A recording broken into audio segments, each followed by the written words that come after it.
So we're going to start today with me being 8 years old, 8-year-old young Pastor Anthony in the country of Canada. Now, for those of you who didn't know, your boy is Canadian. I'm actually not from here. Now, I'm not only not from Texas, which, okay, sorry, we're 1 minute into the sermon, we already need an aside. Last night, I found a scorpion in my house, and it was just crawling in the kitchen area, and I took a video, and I was like, nope, this is not, come to Texas, they said. And here I am. Pastor Michael said, hey, would you come move down to Texas? I'm like, yeah, not knowing that there'd be literal scorpions trying to eat me down here. I almost said in the land down under. I don't know if that works for Texas. But anyway, I'm not from Texas, and I'm actually not even American by birth. I was born in the cold, frigid north wastelands of Canada. And I was born in a little town called Red Deer, Alberta, which is right near Burman University up there. And pretty much my entire family lives up there because my family immigrated from the Caribbean in times past. And so a ton of my extended family, they all live in Canada, including my grandpa, Al. Now, Grandpa Al, before he passed away about 15 years ago, but before he passed away, he used to live in Canada. And I remember one holiday, my parents said, hey, we're going to go visit Grandpa Al. Now, Grandpa Al was an interesting grandfather of mine. I only have two main memories of him. The first was going to his house one time, and my brother and I remember that he used to collect all these weird little knickknacks and stuff. We'd go into his living room, and he had like old sets of knight armor with like rapiers and like chainmail, and he had these old stereos, these old radios, and he used to just collect all sorts of things. So that was our first memory, but my second memory of him was when he took us to the West Edmonton Mall. Now, I think I have a picture of the West Edmonton Mall here. For those of you who don't know about the West Edmonton Mall is nuts. The West Edmonton Mall is the second biggest mall in North America, 14th biggest in the world. Now, you go to this mall, there's literally a full water park in this mall. There's a literal roller coaster inside the building of this mall. It's absolutely massive. It's like a city. And I remember Grandpa Al took us to the West Edmonton Mall. Now, when we got there, I was pretty stoked. Now I was like around 8 years old. So when you're that young, like the mall is like your dream come true. For those of you who are younger, man, y'all don't know about the mall. You don't understand about the mall. See, Lisa, we understand about the mall. The mall, back in the day, in the 90s, the mall was not a game. You went to the mall, first of all, the malls were popping. They were buzzing. Like people went to the mall back in the day. So it was like packed. You'd go there and you'd have to wait in line for everything. I remember still in like junior high waiting in line for a Black Friday at the mall from like 4 a.m, and there were people like camped out all night. So the mall was like an event back in the day. So I remember this would have been like late 90s, 1998, 99-ish. And so here we are, West Edmonton Mall, and my grandpa Al, he kneels down in front of my brother and I, and he says, hey, pick one thing, anything in the mall, no matter the cost, and I will buy it for you. So of course, back in 1999, your boy's 8 years old. I'm just like, oh snap, we're going to the toy store pronto, like right now, immediately. Now also, those of you who are younger, you don't understand a toy store. Back in the day, in the 90s, the toy store, again, was not a game. We had KB Toys. We had Toys R Us. The toy store, see, some of you are moaning in sadness because of the end of KB Toys and Toys R Us because they went bankrupt, right? They don't exist. Although I think there's a Toys R Us that exists somewhere. Kind of like Blockbuster exists. There's like one in Alaska or something. There's always one. There's always the people who will keep it alive. Anyway, my grandpa Ali says, hey, pick one thing, anything, no matter the cost. So, of course, my brother and I, we go to the toy store. We're looking at all the different things. We're like, we'll get this with this. And then we're like, nah, that's not expensive enough. He said anything. We got to look for the expensive stuff, the good stuff. So we're going around. We see there's like a Corvette over there. Back in the day in the mall, they used to have like cars that were like in a display. And we're just like, no, there's no way. We can't do that. That won't even benefit us anyway. So we're looking for like something like, a little pricey that we can like, we're trying to pretty much, drain him dry. But in love. And I'll tell you what we got at the end of the sermon. So this idea, though, of looking for things and looking at the price tag and trying to understand the cost. I think all of us can recount a time where we had to count the cost for something. True? Perhaps it was a moment like me when you were a kid, you saw something you really wanted, you're like, oh snap, that's the thing, I want that thing. I remember when I was in middle school, Bionicle Legos were a big deal. See, some of you are nodding, but some of you don't understand. Matt, you don't understand. Oh, you do understand. My man. Bionicle Legos were a big deal because I remember, and they had these little ones that looked like little bugs, and they would kind of go like this. And I should have put a picture because you don't understand. You guys are looking at me with blank eyes. They had these little Bionicles, and you could get them. They were little Legos. You put them together, and I remember they were the biggest deal in my school. And I remember I was like, I have to have one. And they came in different colors. They were like red, green, orange, blue. And I was like, I need the green one so bad. So I went back home, and I looked in my little piggy bank, which was just a kind of a ghetto little box thing. And I was like, oh man, I only got $9. So I had to save up my allowance just to get this Lego, but I can at least fairly guess that for each one of us, we've all had a time where we were like, man, I want that. Let me count the cost and see if I have enough to pay it. But needing to count the cost is not only financial, it's also social. Because I remember, you guys, those of you who were here over the summer, you know that I talked a little bit about how when your boy was young, he used to be afraid of showers. So I used to not bathe, But then as soon as I entered high school, something magical happened. I discovered the opposite sex. And I realized very quickly the equation that, like, girls don't want to talk to you if you, like, smell gross. Which is still true. And that's to the freshmen in the room. It's still just as true. Girls don't want to talk to you if you smell bad. And I realized this. I learned this very quickly. So soon I was like, man, I'm going to pay that cost of being in the shower because it is worth it. I'm going to pay that cost. But all of us have counted the cost at some point in our life. Now, all this talk of counting the cost, it comes to us really crucial from Jesus, and it's connected deeply to our current series that we're in called Make Room. For those of you who don't know, in the fall, it's kind of a new tradition, Elevate. We are doing what I am liking to call an identity series where we talk about, man, who are we? What do we believe in? What do we stand for as young adults here at the church? And what I believe we stand for and what we see and what Elevate has stood for a long time is the idea that we exist to make room. Now, it's a very kind of ambiguous concept, and so what I want to do over the next few weeks is kind of break it down a little bit and talk about what does it mean to make room. And I kind of see it in three different ways: making room for Jesus, for one another, and for one more. We make room for one more. You've probably heard that phrase before. We've said it a lot up here. There's always room for one more. So for the next few weeks, this is where we're going to be. This week is Make Room for Jesus. And we're going to dive right in for the next couple minutes. I'm going to turn to Luke chapter 14. Let's read this text one more time, just so we're on the same page. We know the context of where we're going. Reading starting in verse 25 from the ESV. It says, "Now great crowds accompanied him, and he turned and said to them, 'If anyone comes to me and does not hate his own father and mother and wife and children and brothers and sisters, yes, and even his own life, he cannot be my disciple. Whoever does not bear his own cross and come after me cannot be my disciple. For which of you, desiring to build a tower, does not first sit down and count the cost, whether he has enough to complete it?' He goes on saying, 'Otherwise, when he has laid a foundation and is not able to finish, all who see it begin to mock him, saying, "This man began to build and was not able to finish it." Or what king, going out to encounter another king in war, will not sit down first and deliberate whether he is able with 10,000 men to meet him who comes against him with 20,000?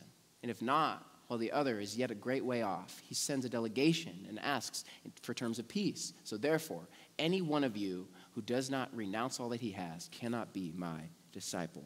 Heavy words from Jesus today. Really heavy. Now, a little context first. Perhaps you can see it in your mind's eye. You can paint the picture. Jesus is at a Sabbath banquet. He's just been invited over to the home of a prominent Pharisee, and they're having a huge meal around the dinner table. Now, in first century Jewish homes, the Sabbath meal was a big deal. Still is, even to this day. It's kind of a center point of cultural prominence and significance. And so for this Pharisee, man, it must have been a big, big deal. There was probably tons of people around the table. The Pharisees used to invite other rabbis over. They'd have a discourse back and forth. And we see that happen here in this story. One of them says, "Hey, Jesus, is it okay for you to heal people on the Sabbath?" Because what we find is right before, he had just healed a man, and it was on the Sabbath. And So they're challenging him on it. There's a little back and forth. Jesus tells a parable that we're going to circle back to next week. But for this week, I want to focus on what he says here. But here they are. They're around this table. Now, Jesus' celebrity had been growing. He had essentially been becoming pretty much one of the most famous people in the area at the time. He had these massive crowds. They would follow him everywhere. They're hanging on every word, trying to see if he would teach something else new, different that they hadn't heard before, trying to see another miraculous healing right before their eyes, right? If that happened today, some miracle worker came to Keene and we watched him as he straightened out someone's broken arm or he healed someone who couldn't walk their entire life. We'd be like, yo, I want to, like, what is happening here? And so Jesus had gathered these massive crowds that would follow him. And so here they are around this dinner table. There's a crowd outside. And after, Jesus turns to the crowd and he says a few words to them. But he begins with maybe one of the hardest ones. He says, if anyone comes to me and does not hate his own father, mother, wife, children, brothers, and sisters, yes, even his own life, he cannot be my disciple. Now, this is a difficult text for us. Because for many of us, family is like the most important thing in our life, right? Many of you, I know you would do anything to protect, to care for, to defend, to love your family. My younger brother recently had a baby this summer, and I should have put a picture up, but I took this little picture of me awkwardly holding him, trying not, because as soon as, this first time I'm holding like a baby that's like my blood and lineage, so I'm just like, I need to we got to protect the lineage at all costs. And I remember holding him for the first time this summer, and just a new emotion grew out of my heart. It was like, oh, wow, I think I want to protect this child. I think like a barbarian, I would wield a sword to fight off the enemy. I was just this deeply primal, like human thing. I was like, wow, it's a new kind of protective love. I was like, wow. And yet it was not my son, and yet I felt as his uncle this same similar sort of protective power come over me. And many of us feel that for those in our family.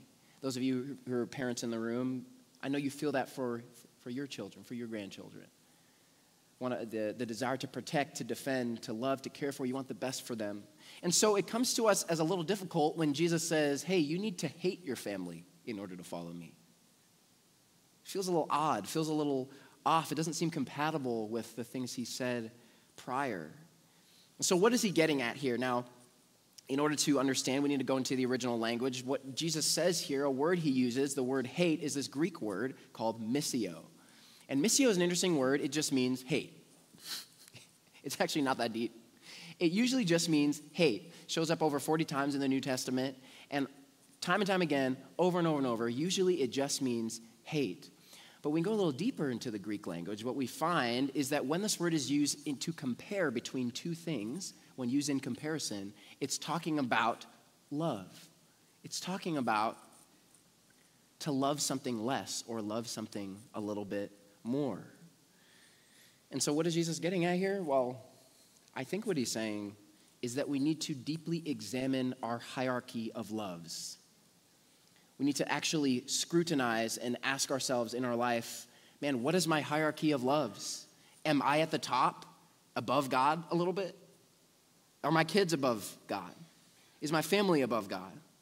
Is my career above God? What is my hierarchy of loves? Because all of us have a hierarchy of loves.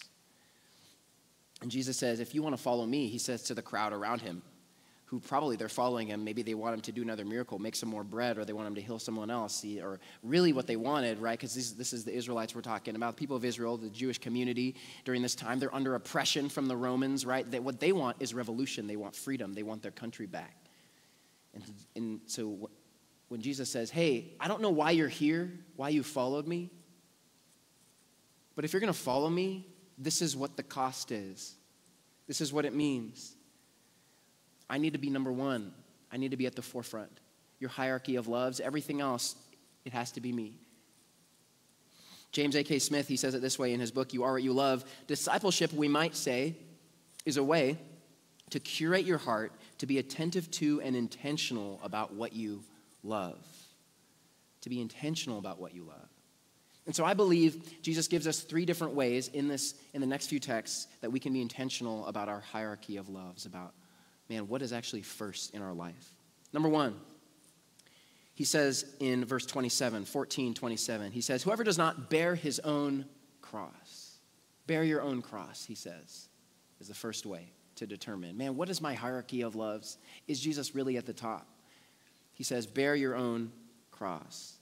Now to us, bear your own cross, it's a very kind of religious sounding expression, right? It's come to us down through the ages, right? It's in our songs, it's in our scriptures. We say it in church, bear your own cross, kind of an expression.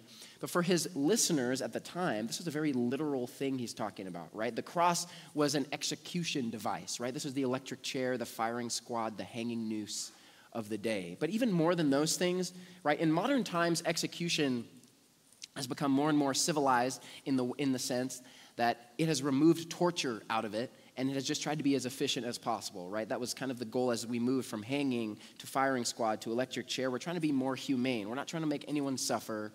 The penalty's death. They earn death by some crime they committed.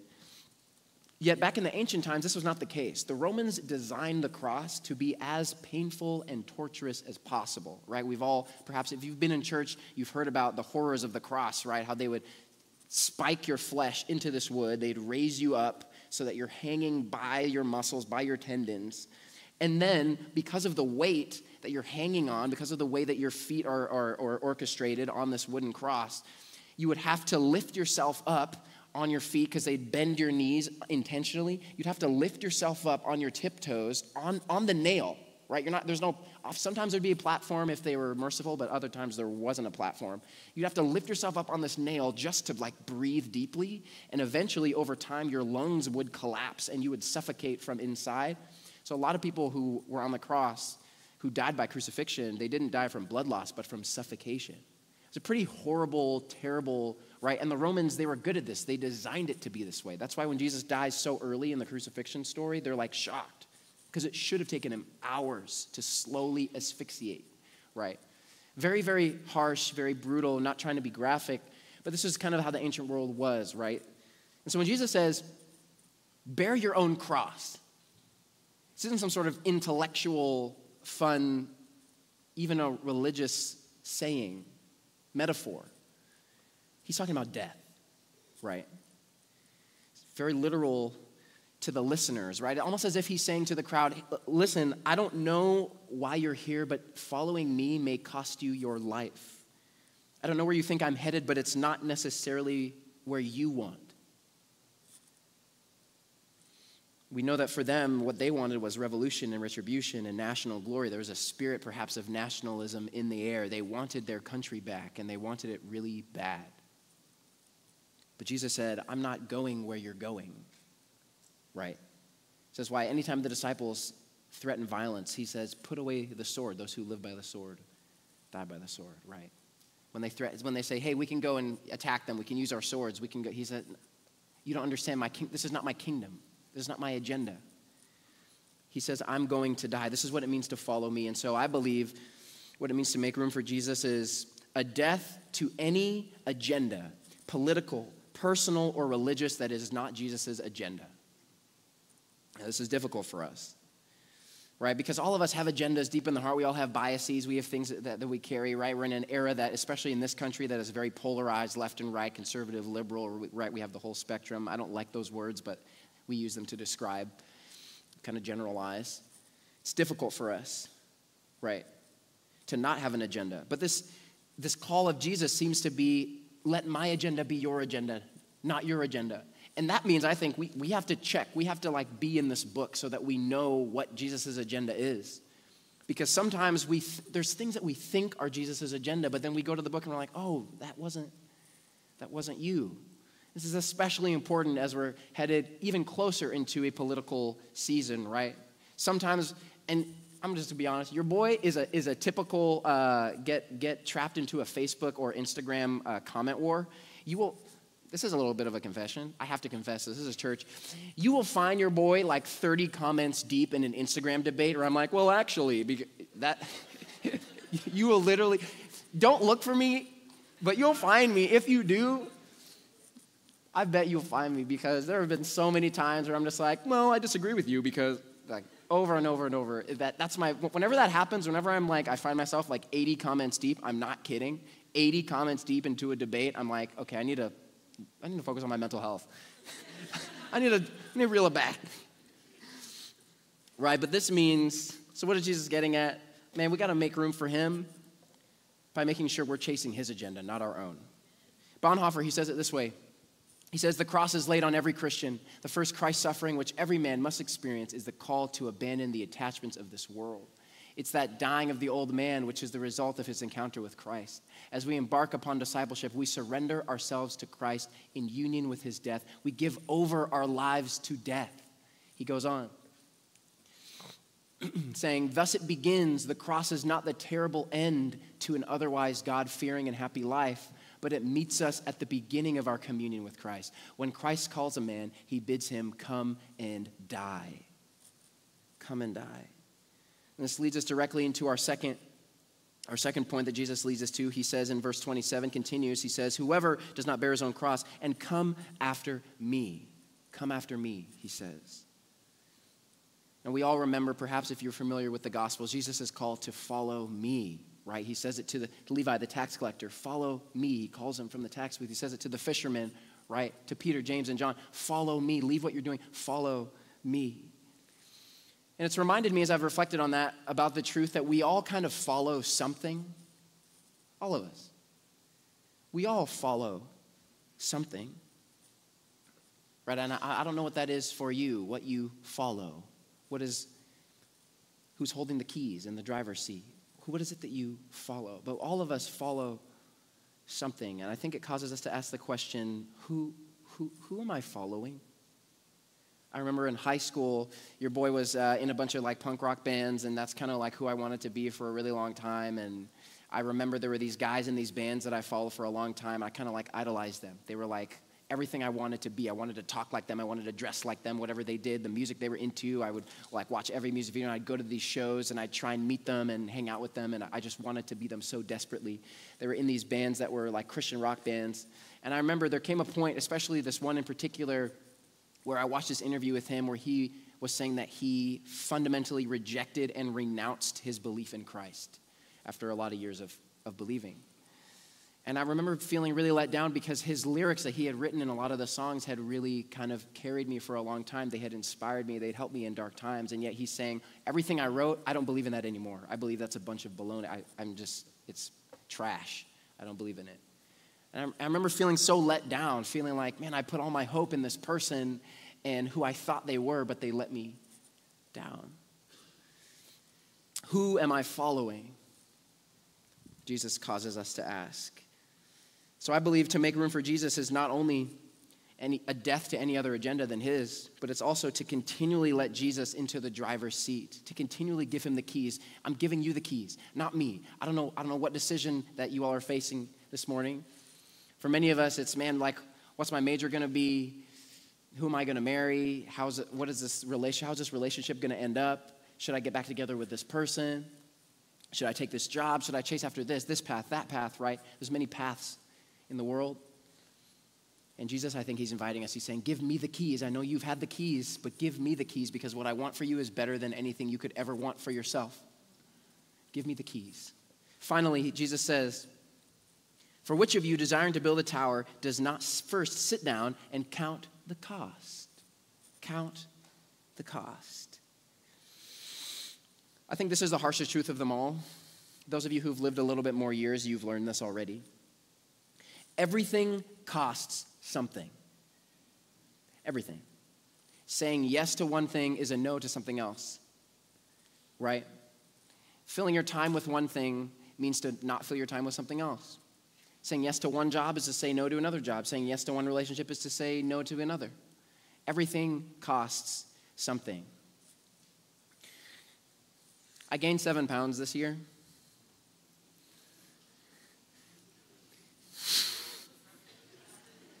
And, sorry, that was really out of context. I gained 7 pounds this year, Zach. I was just telling you about this week. I gained 7 pounds this year. And it's a big deal to me because it's the first year of my life since I was 18 years old that I've ever gained weight. Ever. My whole life. I've been privileged, I know. Don't be too mad at me, at your boy. Your boy's privileged, but not anymore. My privilege is gone because I gained 7 pounds. And when I learned that, it really terrified me, to be honest, because I'm like, oh, snap. I can't, eat, 3 pizzas before bed anymore. I can't, make pasta every day and it not affect me. And yeah, that's what I'm kind of learning right now, that the food that I eat actually has a cost on my health. Now, some of you are laughing because you're like, man, I learned this when I had to learn this 10 years ago, 20 years ago. Well, I'm just learning it now. Would you let me be? No, I've always known that for sure. Like the things we put in our body, that's crucial, that's essential. Like it affects our health, of course, obviously. But it's one thing to know it, another thing to experience it. So as soon as you experience the cost, which I now have, I'm like, oh, snap, I need to make change. Now I need to count the cost. Okay, so your boy's eating celery every day now? I'm just eating celery and fruit. That's where I'm at. But Jesus says, man, everything costs something. Have you counted the cost of following me? And so lastly, I think to make room for Jesus is a heart that is willing to go to Jesus and say, what is the cost that you're asking of me? And a heart that's willing to pay it. What is the cost that you're asking of me? Perhaps the cost is this friend group. And God, I can't be friends with you anymore. Perhaps the cost is this relationship. I can't be in this relationship because it's not headed towards Jesus. Jesus isn't in the driver's seat. I can't go to that place. I can't have that job. I can't because I'm trying to let Jesus be at the top, be number one. Are we willing to ask God, what is the cost, and are we willing to pay it? Very hard.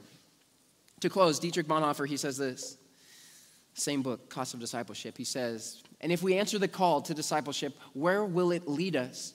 What decisions and partings will it demand?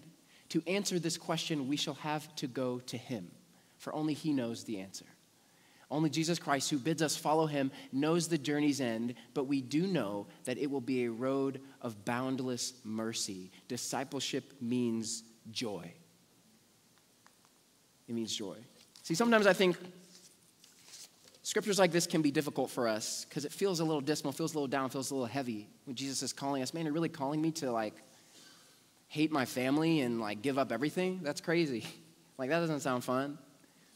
And yet, I think what Bonhoeffer is getting at is this call that Jesus is making. He's saying, give me the keys, give control over to me because I want your joy for you more than you ever could.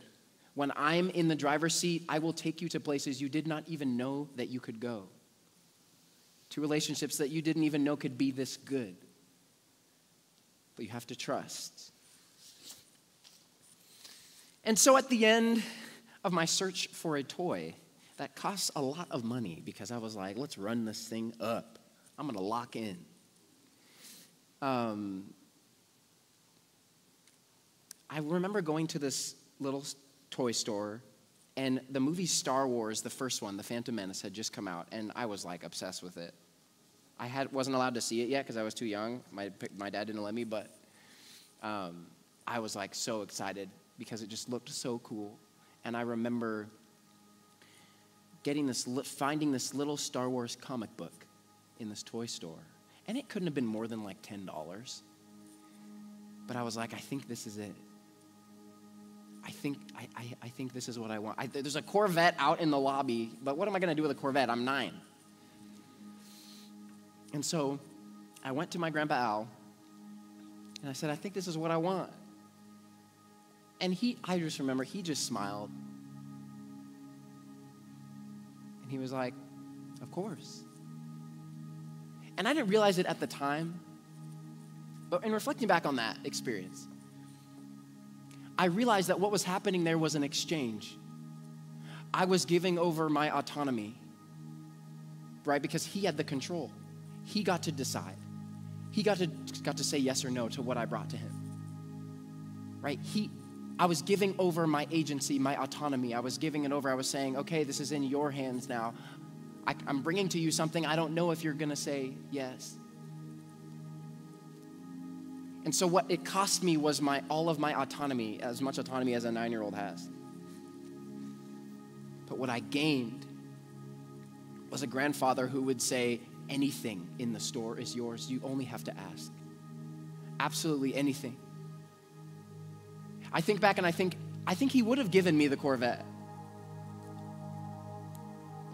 No, he probably wouldn't have. There's no way. But his heart was to. I almost got away with that one, but I was like, nah. His heart was to. And I think the same is true of the Father. What he's asking of you and for me is costly because it's everything. It's your whole life. But what you get in return